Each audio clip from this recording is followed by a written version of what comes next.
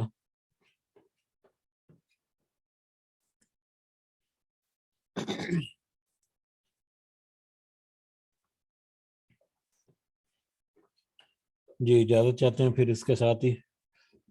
دعاؤں میں سب یاد رکھیں انشاءاللہ. اللہ تعالی ہم سب کے لیے آسانی والے معاملے فرمائے, اور ہم سب کو اللہ تعالی اپنے خاص فضل و کرم سے ان حالات میں مطلب ہمارے لیے اپنی رحمت اور اپنی مدد جو ہے ضرور فراہم کرے. خاص کر جس طرح کی خبریں آ رہی ہیں, اللہ تعالی محفوظ رکھے ہم سب کو. آمین یا رب العالمین. رب ارحمہما کما ربیانی صغیرا, رب ارحمہما کما ربیانی صغیرا, رب ارحمہما کما ربیانی صغیرا.